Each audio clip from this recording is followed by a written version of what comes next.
national values that are practiced in Kenya. Can somebody tell me what are the true national values that are practiced in Kenya? Corruption. And I think the man is spot on, because I asked what are the true national values that are practiced, not said. One of the national values, and true to his word, that are practiced, there are three that are practiced. One of them is corruption. Corruption in its many forms, shades and shapes is practiced in Kenya. It is practiced to the young people, it is practiced everywhere, and I say it is one. You are spot on. What other values, I put values quote and quote, what other national value is practiced apart from corruption? Tribalism. And I tell you, they say by the time I introduce myself, you know who I am. And some already have concluded if this man is a Jubilee fellow or a NASA fellow. And some have concluded how this man behaves. Either he runs, but you look by my stature, I cannot run anything except in prayer. And I want to tell you, the other thing that is a big thing in Kenya is immorality. Values, norms are not there. Let me tell you the challenges. That is the general. The challenges that we face. Number one, the challenge that promotes all these things. The first challenge is the challenge of technology. And I want to tell you, has technology made Kenya more immoral or less immoral? Has it made it more spiritual, less spiritual? Yes. Has it made sin easier to do it or harder? I'm not sure. These are questions. But I want to tell you, technology is a challenge. Do you know that sometimes technology has facilitated corruption? And there is always hope. The challenge of sexuality and immorality. Even technology promotes this. Is it possible to get somebody who has never exchanged saliva and carbon dioxide? What do you call that process?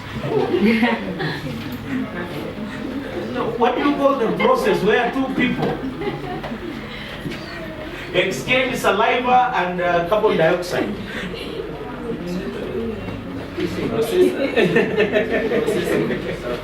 There is a challenge in the political scenario.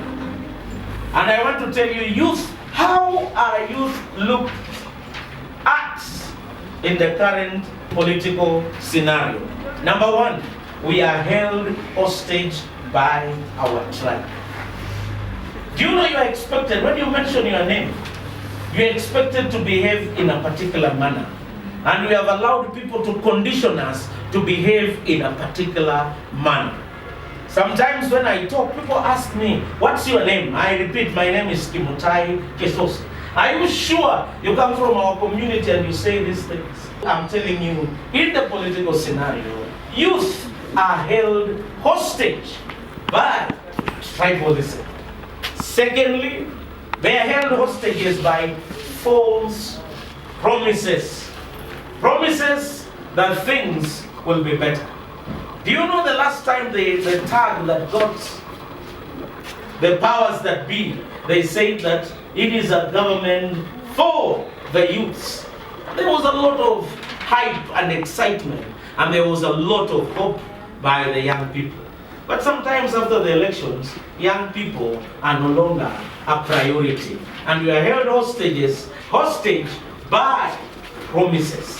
And I want to tell you, it has reached a time where many promises will be given to us. Do we take these promises as blank checks? That they are signed and we can take them to the bank and we can cash the promises?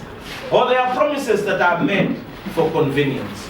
Number three, young people in the political scenario are held hostage by money. And I want to tell you, money, is it true that money changes mountains? Is it true that money is everything and we can sell ourselves in the name of money? Is it true that we have a price for everything and money determines what young people can do? Challenge of money. There are people who can lie. They can cheat, they can backstab their friends, they can do all things in the name of money. And there are people who worship money in Kenya. And that includes being hired to stone people, being hired to do anything, being hired to heckle, or the other crime is the white collar crime. I can be hired to mudsling somebody in the internet. Youth are held up hostage by apathy and indifference. Do you know the meaning of the word apathy? Apathy is where you don't care. Indifference is it doesn't matter.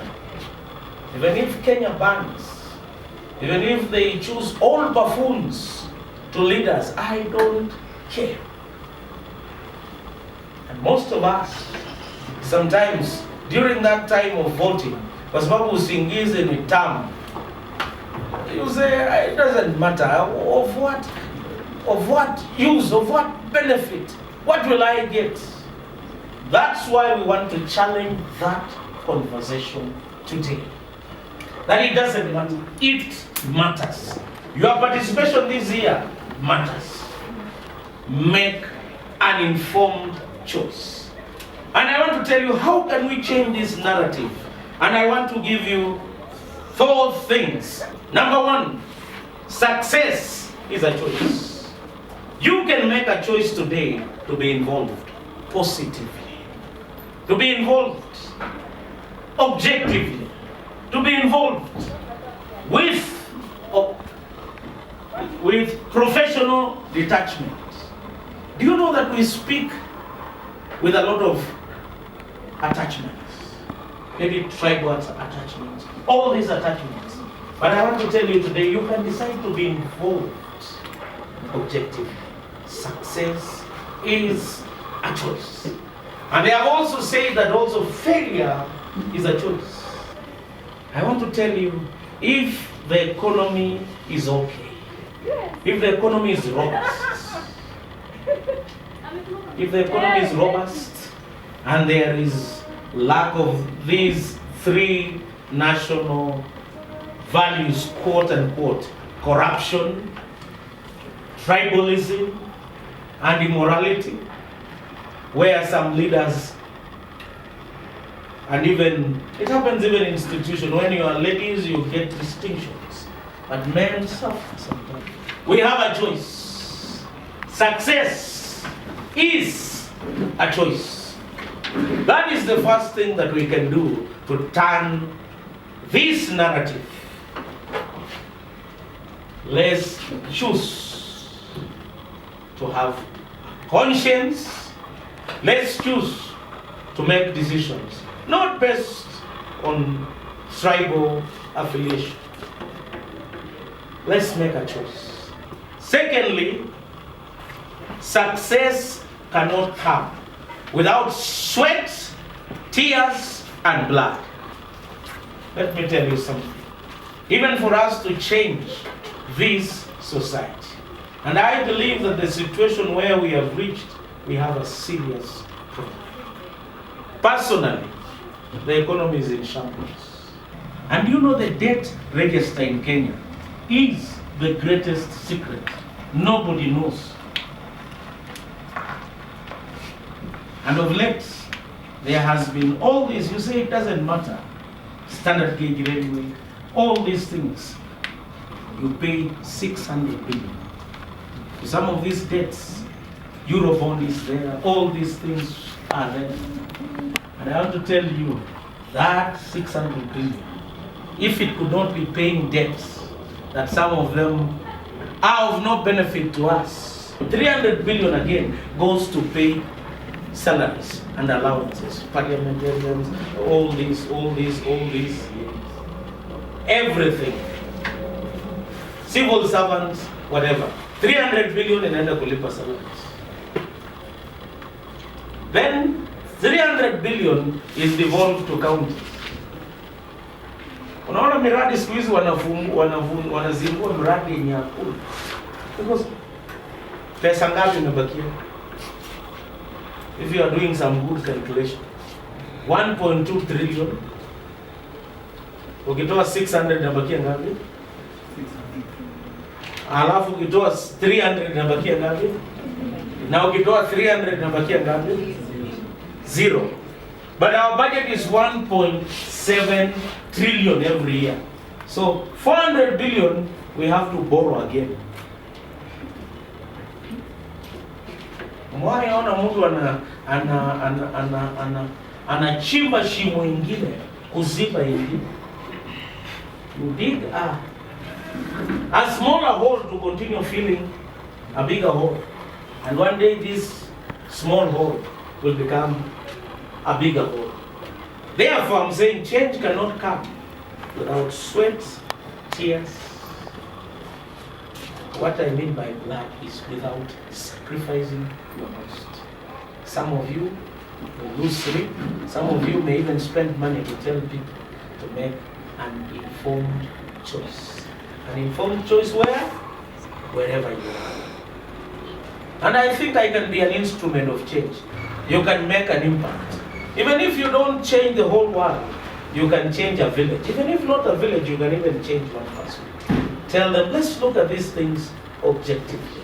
It is not only NASA and Jubilee. Let's see the objective. It is not this and that. Let's see objectively. The third thing is that success cannot come without the right focus. So what am I trying to say? Keep the focus.